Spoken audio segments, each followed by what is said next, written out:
4-hour long movie, totally worth it.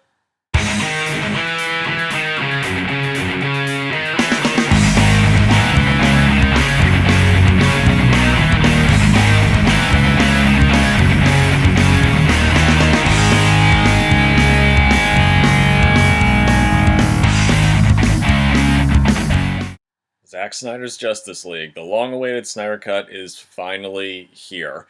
Basically, it's the same exact story as the original one. It's just Zack Snyder's vision of how it was originally supposed to be. Yes, it is 4 hours long, I understand. Not everybody's going to want to sit through a 4-hour movie. But I did it, and I was engaged the entire time. That being said, it did drag a couple of parts, but it didn't take me out of the movie at all. And I enjoyed the hell out of this movie. So, let's get to the main talking points. Again, it's basically the same story as the 2017 version, but there are some differences here in terms of tone, characters, development. Example, the scene with the Amazons, holy crap was that different. Just, the stakes seem higher. Steppenwolf is way better in this movie. And the story itself just seems more serious. Like everything means something in this movie. Now let's get to the tone. The tone of this movie is much darker than the other movie. It's dark, but not as dark as say Batman v Superman, but the characters, they seem a little more angsty, for lack of a better word. Aquaman does seem to have a bit of a chip on his shoulder as opposed to how he acts in his solo movie. You understand why he's there, what his motivations are, and every character is the same but different in a good way. They're the same, but they're also different in their own way. Also, the action in this movie, so much better. So much better. Oh my god, I loved all of it. It was so good. A lot of slow-mo, yeah, but I mean, the fight scene on Themyscira, when they first fight Steppenwolf underneath Gotham Harbor, the final fight scene, oh my god, that final battle, so good. And even the Superman fight scene, way better, way longer. Henry Cavill, when he's back as Superman for the first time, he says nothing. And it's pretty scary, not gonna lie.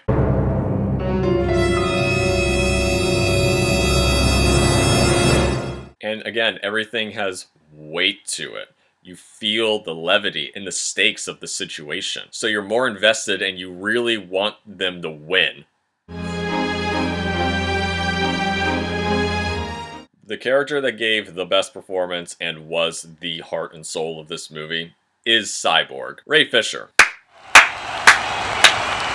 Great job, man! Holy crap, you were good. I mean it, seriously, he was really good in this movie.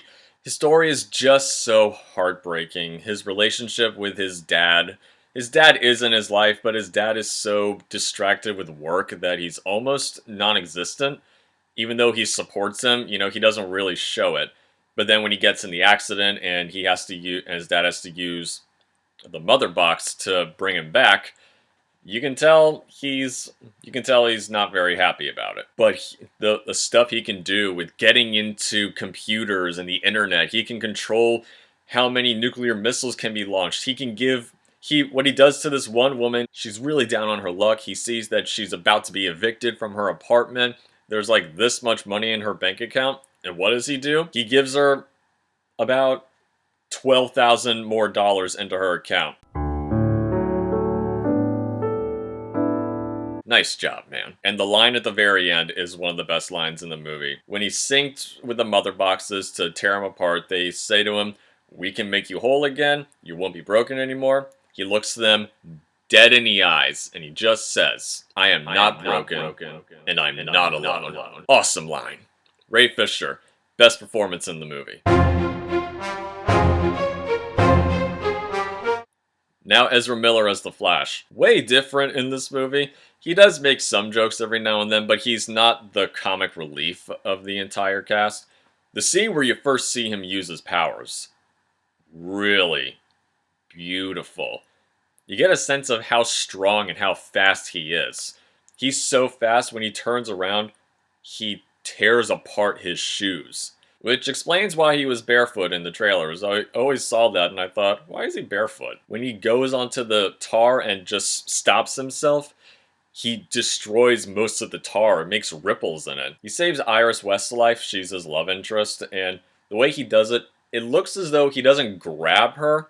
He kind of guides her to the ground because he knows how strong he is and how fast he is when he's in that state. And the music behind it, it's a rendition of Song to the Siren, and it's really nice. And his power at the very end, he saves the day at the end of the movie. He's the reason that they win. He goes back in time, he runs very fast. The way he runs is still very odd. He's clearly not an experienced runner, so he kind of like is flailing his arms about.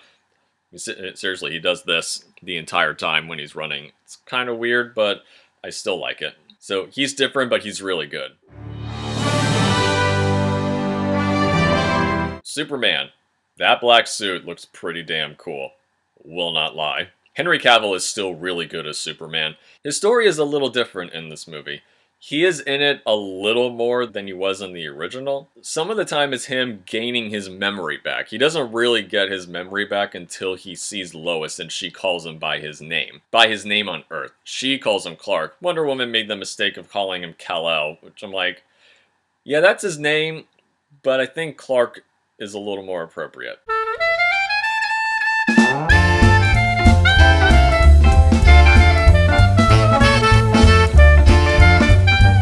But when he gets the black suit, he takes that first flight back up since putting on the suit. It's just so good. And both his dads, Jor-El and Jonathan Kent, their voices are in the background telling him, "Take flight, son." It's so good. And when he gets into space and he just basks in the sunlight, such a great image. And when he gets down and Steppenwolf just clocks him with the axe, he doesn't do anything. He just looks him dead in the eyes and goes, not impressed, and just destroys his axe.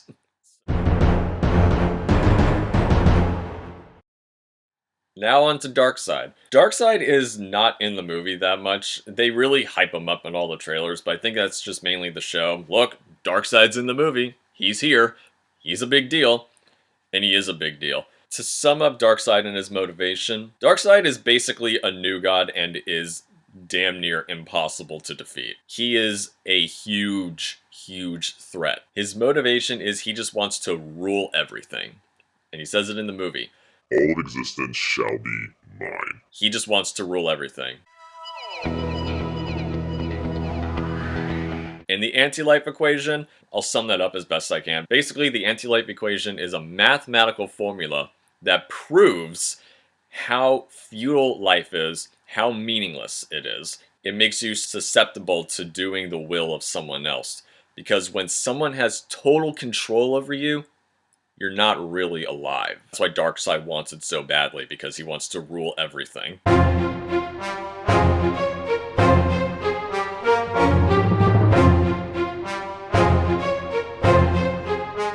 I understand it's a concept that not a lot of people are gonna get, but trust me, the stakes are high. The stakes are really high in this movie.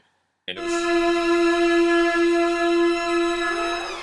Now, the Knightmare future scene. Literally the only scene that has Jared Leto's Joker in the movie. It's not a bad scene. It's cool to see what he would look like. Jared Leto's design as Joker is way better here than it was in Suicide Squad, don't get me wrong. The dialogue between him and Batman is alright. It's nice, but it's not great. It's cool to see them interact.